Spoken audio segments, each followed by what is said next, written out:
राधा स्वामी। राधा स्वामी दयाल की दया से सर्दी की झड़ी लगी हुई है,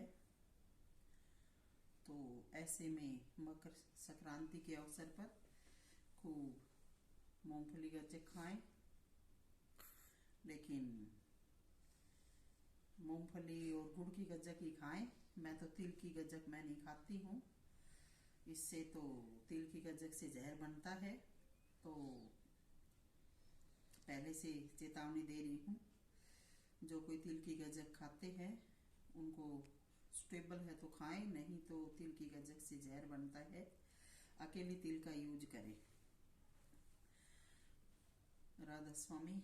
मैं सविता राधा स्वामी आज के इस गुरुडम युग पर प्रकाश डालना चाहती हूँ कि आजकल का युग गुरुडम युग हो गया है। हर कोई अपने को पूरा गुरु मान रहा है, कोई किसी की बात को ग्रहण नहीं करना चाहता, जबकि कोई पूरा नहीं है। बातें सीख ली हैं, हर जगह ज्ञान ग्रंथ भरे पड़े हैं, लोग खरीदते हैं। वे इन ग्रंथों का हवाला दे देकर अपने आप को पूरा साबित कर रहे हैं। मैं सविता कह रही हूँ कि जो कोई ऐसा कर रहे हैं, ये सब वाचक ज्ञानी हैं। हर रोज सुबह से शाम तक उपदेश करते हैं, दुनिया की भीड़ भी काफी इकट्ठी कर लेते हैं, लेकिन अंत इनका जब होता है तो ये पता नहीं कहाँ के कहाँ जाकर पड़ते हैं, कहाँ है इनका ज्ञान चला जाता है। आज दुनिया में एक होड़ सी लगी हुई है गुरु बनने की, लेकिन ये गुरु बनते हैं, सतगुरु नहीं। तो सतगुरु सबका एक है, सो भव से कड़िहारा, बाकी सब जगत के गुरुआ मर मर ले अवतारा। तो इन सबको ज्ञान होना चाहिए कि पूरी दुनिया को चलाने वाला या जगाने वाला, चेताने वाला तो सतगुरु ही है, और वो पूरे संसार का एक है। तो ये क्यों अनेकों प्रकार के गुरु बने, मगर आध्यात्मिक मार्ग के नहीं।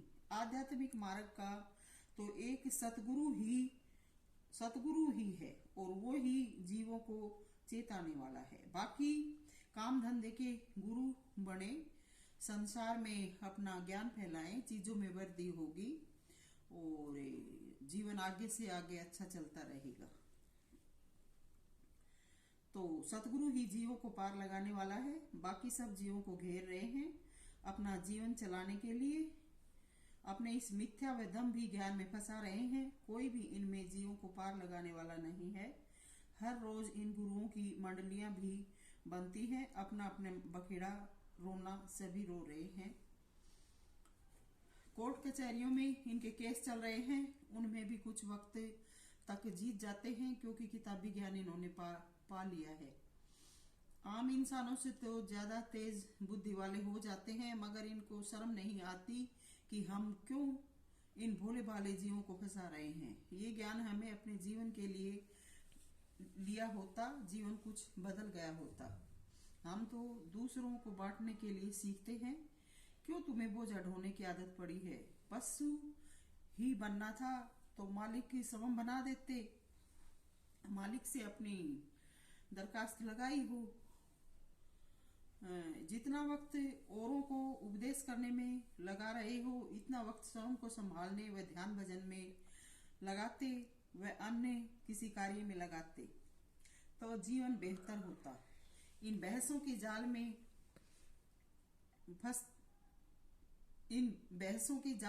नहीं फंसते तो जीवन शांति में होता। पर उपदेश कुशल बहु तेरे, जे आचरे जे नर थोड़े नहीं घनेरे। तो दूसरों को उपदेश करना आसान है आप में नसीहत और में फजीहत। तो स्वयं हम खुद विषय विकारों में पड़े हुए हैं और दूसरों को उपदेश दे रहे हैं, तो ये एक फजीहत है या बिना काम का बकना कह सकते हैं।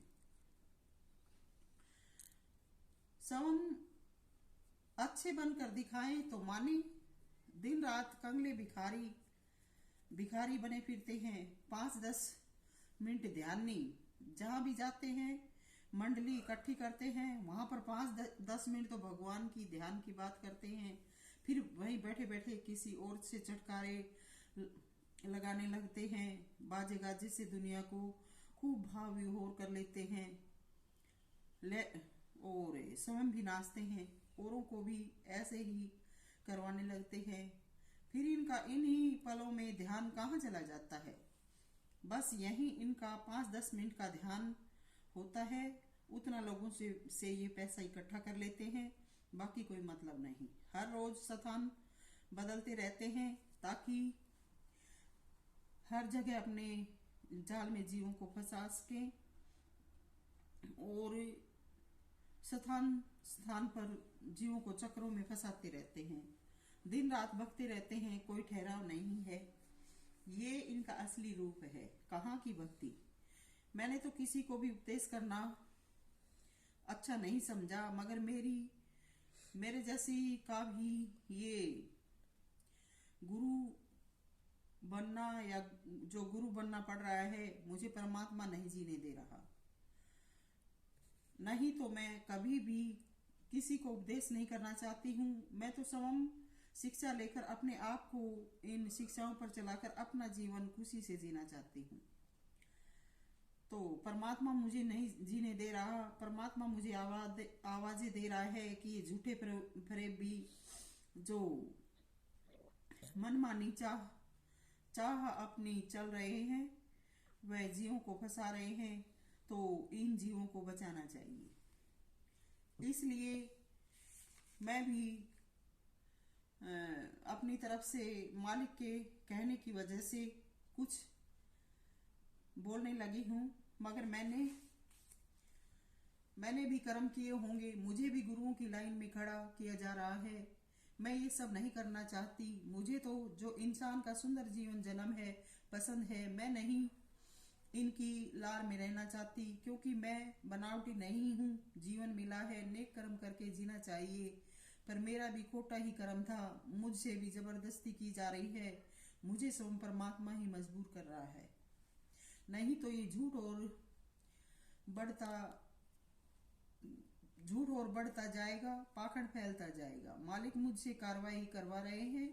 मैंने तो जीवन में बहुत दुख दर्द झेला है। मैं तो अपना जीवन शांति में व आराम से जीना चाहती हूँ। मेरा सतगुरु ही मेरे पीछे लगा है, दुनिया को दिखाई नहीं दे रहा, अंदर ही अंदर मुझे खाए जा रहा है। तो मुझे मजबूरी है। ये हरामजादे जो जीवन के बारे में न कुछ जानते हैं और न जानना चाहते हैं, क्यों अपने जीवन को बर्बाद करने में लगे हैं। 2 रोटी कमाकर खाना आसान है इन रोज के झमेलों से। क्यों ये संसार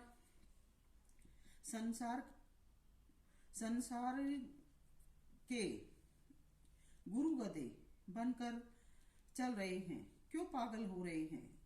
झूठ कुछ दिन चलता है, कुछ दिन बाद फिर इनकी पोल खुलती है, दुर्गति होती है। क्यों ये अनाप शनाप व झूठ बकने का ठेका उठा रहे हैं। ये गुरुवाई तो ऐसी है, इन गुरुओं को तो मौत भी नहीं आती है, क्योंकि कर्म घूमते रहने का व अनाप शनाप बकने का बन जाता है। सो घूमते रहते हैं। इनका कर्म कैसे हल्का हो और ज्यादा से ज्यादा बनता जाता है। तो ऐसे गर्क से बचना चाहिए। मैंने तो परमात्मा की भक्ति अपने जीवन को अच्छा बनाने के लिए की थी, किसी को उपदेश करने के लिए नहीं। मगर मेरी सच्चाई की वजह से मालिक प्रकट हो गया। अब खुलासा नहीं करूं तो मेरा जीवन नहीं है, क्योंकि लोग बाग मुझसे डरते हैं। मेरा जीवन सही नहीं चल पाता। मैं कोई सवांग नहीं कर रही, इसलिए मैं गुरु बनने के लिए गुरु भी नहीं बन रही हूँ मैं, इसलिए मैं सतगुरु का हुक्म बजाने के लिए मजबूर हूँ। मगर ये क्यों पाप खरीद रहे हैं। ऐसे है नहीं, क्यों से उनको दर्शाना चाहते हैं। इनको पूछा जाए, तुमको ये सब करने के लिए कौन कह रहा है, क्यों तुम अपने जीवन को बर्बाद करने पर तुले हो। जीवन इस प्रकार से गुरु बनकर चलता तो हर कोई गुरु बन जाता, मगर गुरु बनकर जीवन को बर्बाद करना है, परमात्मा जिसको चाहते हैं या जिस रूप को लेते हैं वो तो परमात्मा का अपना काम है, मगर ये जीवन जो जीने का तरीका धरती पर मालिक ने जो सृष्टि रची है, ये जीवन जीने का सब मालिक ने ही तरीका बनाया है। इस तरीके के अनुसार भी जीवन को नहीं जिया जा सकता, क्योंकि अनेकों प्रकार की रोग बीमारी घेर लेते हैं और सब कुछ उपलब्ध होने पर भी जीवन इतना कठिन है।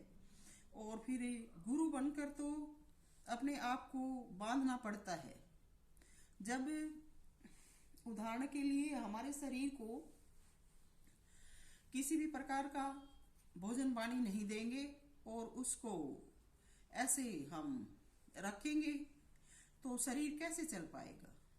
इसी प्रकार से जो शरीर गुरु की कार्यवाही करने के लिए नहीं बने और वो अपने आप को इस कार्यवाही में लगाते हैं और बिना वजह के शरीर पर पाबंदी लगाते हैं, तो ये भी कुछ दिनों में नुकसान बनकर निकलता है या नुकसान बन जाता है। जगह जगह पर पहले लोगों में कैंसर का रोग नहीं होता था, आजकल जहाँ देखो जगह जगह पर कैंसर के बारे में सुना जा रहा है। तो ये कैंसर क्यों होता है? क्योंकि इंसान अपने जीवन को नियमित रूप से नहीं जी रहे हैं। जहाँ देखो हर कोई अपना अपना सवांग दिखा रहा है, अपनी मनमानी का प्रचार प्रसार करते जा रहे हैं।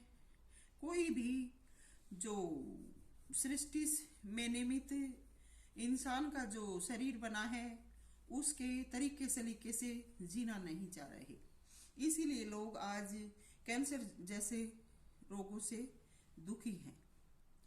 तो परमात्मा ने जब इन सबको इस प्रकार से आवाज नहीं दी है या परमात्मा इनको गुरु बनने के लिए नहीं कह रहा है, तो ये क्यों मनमानी कर रहे हैं। लेकिन जहाँ तक मेरी समझ काम कर रही है, मैं तो यही कहूँगी कि ये शैतान पैदा हो गए हैं जो कि कमा कर खाना नहीं चाहते और इस प्रकार करने से इनको बैठे बैठाए पैसा मिल जाता है, मेहनत नहीं करनी पड़ती, घूमते रहते हैं और आराम का खाने की चाह में रहते हैं। तभी तो बिना वजह के ये जहाँ जाते हैं वहीं पर अपना फैलाने की कोशिश में रहते हैं, चाहे इनको अपना फैलाओ दिन रात झूठ बोलने से करना पड़े, मगर पीछे नहीं हटते। बाकी इनका कोई कुछ नहीं है। अगर किसी की चिंता हो तो ये ऐसे झूठ फरेब ना करें। आज समाज में जहाँ देखो वहीं पर समाज में हर प्रकार का दुख दर्द दूर करने का जो सामाजिक हैं उन्होंने प्रयास कर रखा है और प्रयास किए जा रहे हैं ताकि समाज में कोई भी इंसान दुखी व बिना वजह के परेशानियों का सामना न करना पड़े। मगर ये लोग कैसे हैं, ये अच्छा नहीं कर सकते तो उस समाज में जाकर ये अपना फैलाते हैं। तो कम से कम इंसान का जीवन मिला है, इस प्रकार के झूठ फरेब करके अपने कर्म को न बिगाड़े। अगर किसी को चिंता हो ऐसे झूठ फरेब ना करें, वह सही भक्ति मार्ग अपनाएं। तो मैं क्यों कहूँ इनसे बचो, स्वयं अपने जीवन की निरख परख करो, पता लग जाएगा, जीवन समझ में आने लगेगा और जब जीवन समझ जाओगे तो गुरुडम अपने आप खत्म हो जाएंगे। एक सच्चा नाम ही रहेगा, वह जीवन अच्छा व सही बीतेगा। हमें मालिक भी नजर आने लगेगा, किसी के झंझट में नहीं पड़ेंगे। तो किसी को उपदेश करने की जरूरत नहीं, अपने आप को उपदेश करें। हर रोज भजन ध्यान करें, जीवन का हर राज समझ में आएगा। हर चीज की कीमत जान जाओगे। किसी की अच्छी बुरी कहकर उनके जीवन के बोझ को स्वयं पर लादना है और बोझ तो गधे लादते हैं। इंसानों को ये नसीहत नहीं है। राधा स्वामी मत, बुरा मत देखो, बुरा मत कहो, बुरा मत करो और बुरा मत सुनो पर कायम है। ये शिक्षा जीवन में उतारे। जितना जीवन मिला है सोच समझ के जिए। यही सत्संग है, यही सार है, यही सतगुरु की आज्ञा में चलना है। बाकी धुआं धूल है, बचो। सविता मोजादीन। राधा।